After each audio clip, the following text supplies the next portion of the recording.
ಇತ್ತೀಚೆಗೆ ಡೆಂಗು ಪ್ರಕರಣಗಳು ಹೆಚ್ಚಾಗ್ತಾ ಇದೆ ಮೇಡಮ್. ಈ ಹಾಸ್ಪಿಟಲಲ್ಲಿ ಮಕ್ಕಳಿಗಾಗಲಿ ಅಥವಾ ಗರ್ಭಿಣಿಯರಿಗಾಗಲಿ ಎಷ್ಟೆಷ್ಟು ಪ್ರಕರಣಗಳು ದಾಖಲಾಗಿದ್ದಾವೆ, ಜೊತೆಗೆ ಯಾವ ಸ್ಟೇಜಲ್ಲಿ ಇಲ್ಲಿ ಹಾಸ್ಪಿಟಲ್ ಬರ್ತಾ ಇದ್ದಾರೆ? ಎಲ್ಲರಿಗೂ ನಮಸ್ಕಾರ. ನಾನು ಡಾಕ್ಟರ್ ಸಹನಾ ದೇವದಾಸ್, ಮಕ್ಕಳ ತಜ್ಞರು, ವಿಭಾಗದ ಮುಖ್ಯಸ್ಥರು ಹಾಗೂ ಪ್ರಾಧ್ಯಾಪಕರು. ಸೊ ಇಲ್ಲಿ ನಮ್ಮ ಆಸ್ಪತ್ರೆಯಲ್ಲಿ ಈಗ 3-4 ಮಂತ್ಸಿಂದ ಡೆಂಗು ಕೇಸಸ್ ಡೆಫಿನೆಟ್ಲಿ ಜಾಸ್ತಿ ಆಗಿದೆ. ಹೋದ ವರ್ಷಕ್ಕಿಂತ ಕಂಪೇರ್ ಮಾಡಿದ್ರೆ ಜಾಸ್ತಿ ಆಗಿದೆ. ಯೂಶಲಿ ಮಳೆಗಾಲದಲ್ಲಿ ಸ್ಟಾರ್ಟ್ ಆಗುತ್ತೆ ಇದು ಡೆಂಗು ಪ್ರಕರಣಗಳು. ಸೊ ಇಲ್ಲಿ ನಮ್ಮ ಮಕ್ಕಳಲ್ಲಿ ಆಲ್ಮೋಸ್ಟ್ ದಿನಕ್ಕೆ 3 to 4 ಕೇಸಸ್ ಬರ್ತಾ ಇದೆ. ಸೊ ಈಗ ಆಲ್ರೆಡಿ ಈ ತಿಂಗಳಲ್ಲಿ 5-6 ಕೇಸಸ್ ಆಗಿದೆ. ಸೊ ಅದರಲ್ಲಿ ಪಾಸಿಟಿವಿಟಿ ಒಂದು 4-5 ಪಾಸಿಟಿವ್ ಬಂದಿದೆ. ಬಟ್ ಡೆಂಗು ಥರನೇ ಸಿಮ್ಟಮ್ಸ್ ಇರೋ ಮಕ್ಕಳು, ಜ್ವರ, ಮೈಕೈ ನೋವು ಈ ಥರ ಬಂದಿರೋರು ಇದ್ದಾರೆ. ಅದರಲ್ಲಿ ಪಾಸಿಟಿವಿಟಿ ನಾವು ತೊಗೊಳ್ತೀವಿ. ಸೊ ಒಂದು 4-5 ಈ ತಿಂಗಳೇ ಪಾಸಿಟಿವಿಟಿ ಇದೆ. ಹೋದ ತಿಂಗಳಲ್ಲಿ ಒಂದು ಬರೀ ಜ್ವರ ಅಂತ ಹೇಳಿ ಒಂದು 80 to 90 ಕೇಸಸ್ ಅಡ್ಮಿಟ್ ಆಗಿದ್ದಾವೆ. ಅದರಲ್ಲಿ ಒಂದು 15ರಿಂದ 18 ಕೇಸಸ್ಸು ಪಾಸಿಟಿವ್ ಆಗಿದೆ. 5ರಿಂದ 15 ವರ್ಷದವರೆಗೂ ಮಕ್ಕಳಲ್ಲಿ. ಹಾಸ್ಪಿಟಲ್ಗೆ ಬಂದಿದ ತಕ್ಷಣ ಅವ್ರು ಯಾವ ಸ್ಟೇಜಲ್ಲಿ ಬಂದಿರ್ತಾರೆ? ಕೆಲವರು ಸ್ವಲ್ಪ ಅಂದರೆ ಅದು ಮೈಲ್ಡ್, ಮಾಡ್ರೇಟ್, ಸಿವಿಯರ್ ಅಂತೀವಿ. ಮಾಡ್ರೇಟ್ ಮತ್ತು ಸಿವಿಯರ್ ಇದು ನಮ್ಮದು ಟರ್ಷಿಯರಿ ಕೇರ್ ಆಗಿರೋದ್ರಿಂದ ಮಾಡ್ರೇಟ್ ಅಂದರೆ 2nd ಸ್ಟೇಜ್ 3rd ಸ್ಟೇಜ್ ಆ ರೀತಿ ಬರ್ತಾ ಇದ್ದಾರೆ ಮಕ್ಕಳಲ್ಲಿ. ಸೊ ಹಾಗಾಗಿ ಸ್ವಲ್ಪ ಮುಂಜಾಗ್ರತೆಗಳು ತೊಗೊಂಡ್ರೆ ಒಳ್ಳೆಯದು ಅಂತ ಹೇಳ್ತೀನಿ. ಅಂದರೆ ಕೆಲವು ಮಕ್ಕಳು ವೆಂಟಿಲೇಟರ್ಗೆ ಹೋಗಿರ್ತವೆ, ಬಟ್ ಅವು ರಿಕವರ್ ಆಗಿರೋ ಇದು ಪ್ರಕರಣಗಳು ಇದ್ದಾವೆ. ಈಗ ಟೋಟಲ್ ಎಷ್ಟು ನಂಬರ್ಸ್ ಈಗ ಅಡ್ಮಿಟ್ ಆಗಿದ್ದಾರೆ ಮೇಡಮ್? ಮತ್ತೆ ಅವ್ರ ಸ್ಟೇಜ್ ಹೇಗಿದೆ? ಮತ್ತೆ ಪ್ರತ್ಯೇಕವಾಗಿ NICU ಅಥವಾ ICU? NICUಲ್ಲಿ ನವಜಾತ ಶಿಶುವಲ್ಲಿ ಯಾವುದು ಮಕ್ಕಳದು ಆ ಥರ ಪ್ರಕರಣ ಆಗಿಲ್ಲ. Little older children 2 months 3 months ಆದಮೇಲೆ ಯೂಶಲಿ 5 years 6 years ಮತ್ತು 10-12 ವರ್ಷ 15 ವರ್ಷ ಆ ಏಜ್ ಮಕ್ಕಳಿದ್ದಾರೆ ಇವಾಗ ಸದ್ಯಕ್ಕೆ. ಎಲ್ಲ ಸ್ವಲ್ಪ ಸ್ಟೇಬಲ್ ಆಗಿದ್ದಾರೆ. ಪ್ಲೇಟ್ಲೆಟ್ ಕೌಂಟ್ ಎಲ್ಲ ಸ್ವಲ್ಪ ಕಮ್ಮಿ ಇತ್ತು, ಸ್ವಲ್ಪ ಶಾಕಲ್ಲಿ ಮತ್ತು ಈ ಥರ ಎಲ್ಲ ಬಂದು ಮತ್ತು ಇವಾಗ ರಿಕವರಿ ಆಗಿ ಚೆನ್ನಾಗಿದ್ದಾರೆ. ಈಗ ಬಂದಂಥ ಪೇಷಂಟ್ಗಳಲ್ಲಿ ಹೆಚ್ಚಾಗಿ ಯಾವ ಸಿಂಪ್ಟಮ್ಸ್ಗಳನ್ನು ಗೊತ್ತಾಗ್ತಾ ಇದೆ? ನಾರ್ಮಲ್ ಆಗಿ ಅದು ಏನಾಗುತ್ತೆ, 10 to 14 ಡೇಸ್ ಇರುತ್ತೆ ಡೆಂಗು ಜ್ವರ. First 3 days initial febrile phase ಅಂತೀವಿ. ಬರೀ ಅವಾಗ ಜ್ವರ, ಮೈಕೈ ನೋವು ಎಲ್ಲ ಥರನೇ ಇರುತ್ತೆ, ಎಲ್ಲ ಜ್ವರಗಳ ಥರನೇ ಇರುತ್ತೆ, ಗೊತ್ತಾಗಲ್ಲ. ಸೊ ಜ್ವರ ಕಮ್ಮಿ ಆದಾಗ ಪ್ಲೇಟ್ಲೆಟ್ ಅನ್ನೋದು ಒಂದು ರಕ್ತದಲ್ಲಿ ಅಂಶ ಇರುತ್ತೆ. ಸೊ ಕೆಂಪು ಕಣ, ವೈಟ್ ಕಣ ಮತ್ತು ಪ್ಲೇಟ್ಲೆಟ್ ಅನ್ನೋದು, ಅದು ಬಿಳಿ ರಕ್ತ ಕಣ ಮತ್ತು ಪ್ಲೇಟ್ಲೆಟ್ ಎರಡೂ ಫಾಲ್ ಆಗುತ್ತೆ. ಸೊ ಅದು 4 to 7 days ಕ್ರಿಟಿಕಲ್ ಫೇಸ್ ಅಂತೀವಿ. ಆವಾಗ ಮಕ್ಕಳಿಗೆ ಹೊಟ್ಟೆ ನೋವು ಬರ್ಬೋದು, ವಾಂತಿ ಆಗುತ್ತೆ, ಮತ್ತು ಯೂರಿನ್ ಎಲ್ಲ ಕಮ್ಮಿ ಆಗುತ್ತೆ, ಆಮೇಲೆ ಕೈಕಾಲೆಲ್ಲ ತಣ್ಣಗಾಗುತ್ತೆ. ಸೊ ಅದೆಲ್ಲ ಸ್ವಲ್ಪ ಜನ ನೋಡ್ಕೋಬೇಕಾಗುತ್ತೆ ಮನೇಲಿ. ಪೇರೆಂಟ್ಸ್ ಆಗಿರ್ಬೋದು, ತಾಯಿ ತಂದೆಯರು, ಮನೇಲಿರೋರೆಲ್ಲ ನೋಡಿಕೊಂಡು ಸ್ವಲ್ಪ ಬೇಗ ಬಂದರೆ ಉತ್ತಮವಾಗಿರುತ್ತೆ. ಆಮೇಲೆ BP ಎಲ್ಲ ಫಾಲ್ ಆಗುತ್ತೆ ಲಾಸ್ಟ್ ಸ್ಟೇಜಲ್ಲಿ. ಶಾಕ್ ಅಂತೀವಿ, ಆ ಥರ ಬರ್ತಾರೆ ಮಕ್ಕಳಲ್ಲಿ. ಉಸಿರಾಟಕ್ಕೆ ತೊಂದರೆ ಆಗುತ್ತೆ. ಹೌದು ಮೇಡಮ್. ಈ ನಂಬರ್ಸ್ ಅಂದ್ರೆ ಲಾಸ್ಟ್ ಒಂದು 7 days ಇಂದ ಇನ್ಕ್ರೀಸ್ ಆಗ್ತಿರೋದಾ ಅಥವಾ ಹೇಗೆ? ಇಲ್ಲ, ಒಂದು 2-3 months ಇಂದಾನೇ ಬರ್ತಾ ಇದೆ. ಈಗ ಒಂದು ಲಾಸ್ಟ್ ಮಂತ್ ಇಂದ ಅಂತೂ ಜಾಸ್ತಿನೇ ಆಗಿದೆ. 1-1.5 months ಇಂದ. ಅಲ್ಲ, ಕೇಸಸ್ ಇದೆ ಆಲ್ಮೋಸ್ಟ್ ದಿನಕ್ಕೆ 2-3 ಕೇಸ್ ಅಂತೂ ಬರ್ತಾ ಇದೆ ನಮಗೆ. ನೆನ್ನೆದೇನೆ, ಹೌದು, ನೆನ್ನೆನೇ 3 ಕೇಸ್ ಬಂದಿದೆ. ಈಗ ಸಪ್ರೇಟ್ ಆಗಿ ಏನಾದರೂ ಬೆಡ್ಗಳ ವ್ಯವಸ್ಥೆ? ಬೆಡ್ ಇರೋದ್ರಲ್ಲೇ ಮಾಡ್ತಾ ಇದ್ದೀವಿ. ಸ್ವಲ್ಪ ICU ಬೇಕಿರೋರಿಗೆ ICUಗೆ ಹೋಗ್ತಾರೆ. ಸೊ ಇನ್ನು ಬೇರೆ ಟ್ರಯಾಜು ಮತ್ತು ವಾರ್ಡ್ಸಲ್ಲಿ ಕೆಲವು ಮ್ಯಾನೇಜ್ ಮಾಡ್ತಾ ಇದ್ದೀವಿ. ಏನೆಲ್ಲ ಸಿದ್ಧತೆಗಳನ್ನು ಮಾಡಿಕೊಳ್ಳಲಾಗಿದೆ ಮೇಡಮ್? ಟ್ರಯಾಜ್ ಸೆಂಟರ್ ಅಥವಾ? ಹೌದು, ಅಲ್ಲ, ಇದೆ, ಆಲ್ರೆಡಿ ನಾವು ಮಾಡ್ಕೊಂಡಿದ್ದೀವಿ, ಆ್ಯಂಟಿಸಿಪೇಟ್ ಮಾಡಿದ್ದೀವಿ. ಎಷ್ಟು ಬೆಡ್ಗಳದು? ಅಲ್ಲ, ಬೆಡ್ಸ್ ಇದೆ, ಫುಲ್ ತುಂಬಾ ಇಟ್ಕೊಂಡಿದ್ದೀವಿ. ಅದಕ್ಕೆ ಅಂತ ಸೆಪ್ರೇಟಾಗಿ ಏನು ಬೆಡ್ ಮಾಡಿಲ್ಲ. ಇಲ್ಲಿಗೆ ಬಂದಂಥ ಎಲ್ಲ ಪೇಷಂಟ್ಗಳಿಗೂ ಕೂಡ 2nd ಸ್ಟೇಜಲ್ಲಿ ಇದ್ದಂಥವ್ರು ಬರ್ತಾರೆ ಮೇಡಮ್.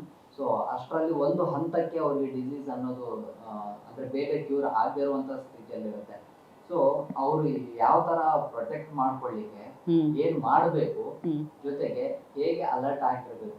ಹೌದು, ಇದು ಡೆಂಗು ಬರೋದು ಯೂಶಲಿ ರೇನಿ ಸೀಸನಲ್ಲಿ.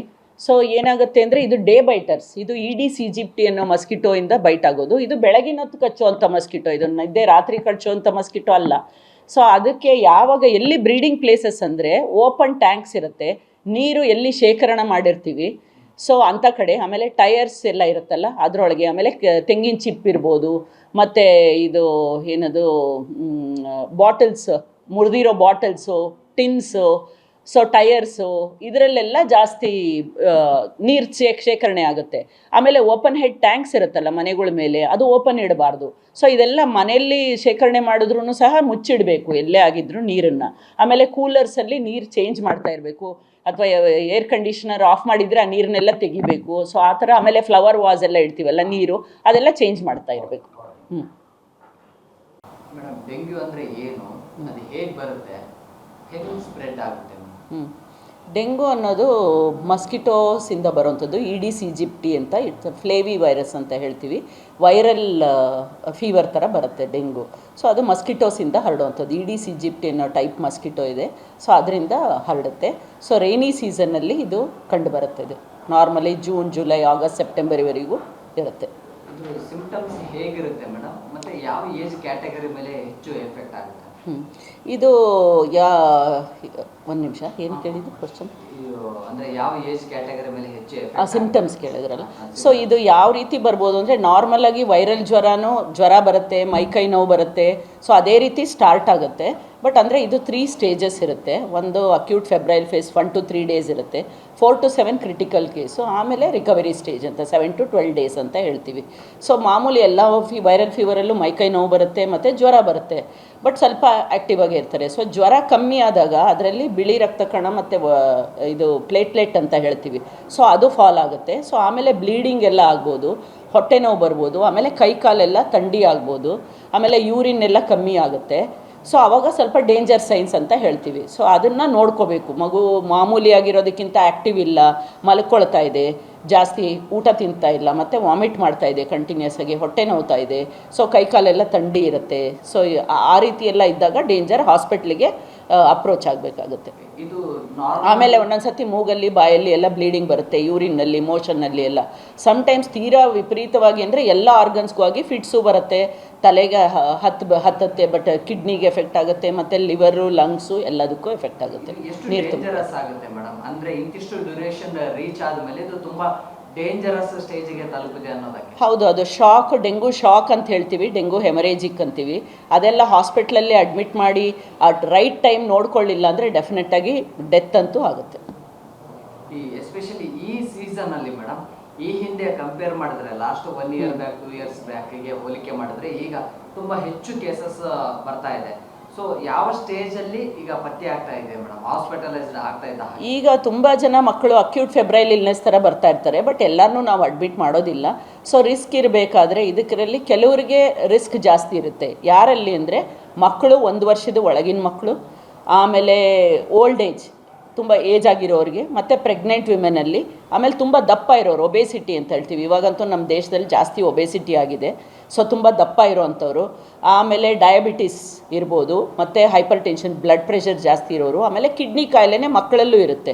ಸೊ ಅಂಥ ಮಕ್ಕಳಲ್ಲಿ, ಆಮೇಲೆ ಕಿಡ್ನಿ ಕಾಯಿಲೆಯಲ್ಲಿ ಸ್ಟೀರಾಯ್ಡ್ ಅನ್ನೋ ಔಷಧಿ ಕೊಡ್ತೀವಿ, ಇಮ್ಯುನೋಸಪ್ರೇಷನ್, ಆಮೇಲೆ ಕ್ಯಾನ್ಸರ್ ಕಾಯಿಲೆಗೆ ಇಮ್ಯುನೋಸಪ್ರೇಷನ್ ಕೊಡ್ತೀವಿ ಅಂಥ ಮಕ್ಕಳಲ್ಲಿ. ಆಮೇಲೆ ಥಲಸೀಮಿಯಾ, ಬ್ಲಡ್ ಡಿಸಾರ್ಡರ್ಸ್ ಅಂತ ಹೇಳ್ತೀವಿ, ಥಲಸೀಮಿಯಾ ಮತ್ತು ಹೀಮೋಫೀಲಿಯಾ, ಇಂಥ ಮಕ್ಕಳಲ್ಲಿ ಜಾಸ್ತಿ ಕಂಡುಬರುತ್ತೆ, ರಿಸ್ಕ್ ಜಾಸ್ತಿ ಇರುತ್ತೆ.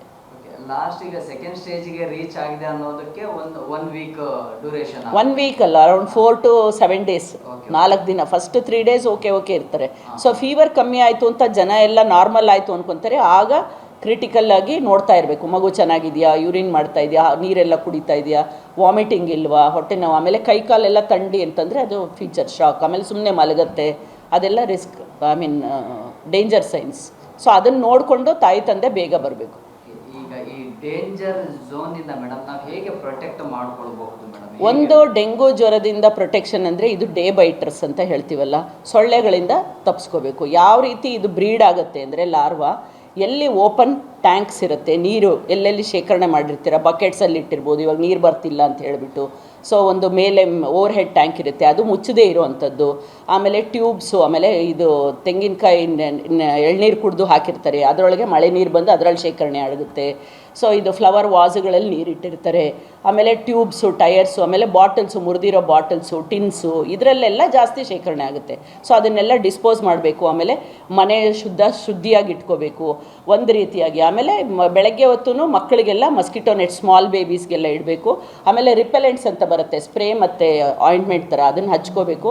ಮಸ್ಕಿಟೋ ನೆಟ್ಸು ಮತ್ತು ಮೆಶ್ ವಿಂಡೋಸ್ಗೆಲ್ಲ ಹಾಕ್ಕೋಬೇಕು. ಇದನ್ನು ಪ್ರಿವೆನ್ಷನ್, ತಡೆಗಟ್ಟೋದು ಬಹುಮುಖ್ಯ. ಈಗ ಸಹಜವಾಗಿ ಬೇರೆ ರಾಷ್ಟ್ರಗಳಿಗೆ ಹೋಲಿಕೆ ಮಾಡಿಕೊಂಡ್ರೆ ಇಲ್ಲಿದ್ದಂಥ ನಮ್ಮಲ್ಲಿ ಏನು ಕೇಸಸ್ ಜಾಸ್ತಿ ಆಗ್ತಾ ಇದೆ, ಸೊ ಸೇಮ್ ವೇರಿಯಂಟ್ಗಳೇನಾ ಅಥವಾ ಏನಾದರೂ ಹೆಚ್ಚು ಡೇಂಜರಸ್ ಮಾಡುವಂಥದ್ದು ಆ ಥರದ ಎಫೆಕ್ಟಿವಿಟಿ ಇದೆಯಾ, ಹೇಗೆ? ಇದು ಆ್ಯಕ್ಚುಲಿ ಡೆಂಗೂದಲ್ಲೇ 4 ಸೀರೋ ಟೈಪ್ಸ್ ಅಂತೀವಿ, 1, 2, 3, 4 ಅಂತ. ಸೊ ಅದರಲ್ಲಿ ಯಾವುದಾದ್ರೂ ಬರ್ಬೋದು. ಸಪೋಸ್ ಹೋದ ವರ್ಷ ಒಂದು ಮಗುವಿಗೆ ಟೈಪ್ 1 ಬಂದಿದೆ ಅಂದರೆ ನೆಕ್ಸ್ಟ್ ಟೈಮು ಅದು ಟೈಪ್ 2 ಟೈಪ್ 3 ಬಂದಾಗ ಇನ್ನೂ ಸಿವಿಯರ್ ಡೆಂಗು ಆಗಿ ಪರಿಣಾಮ ಆಗುತ್ತೆ.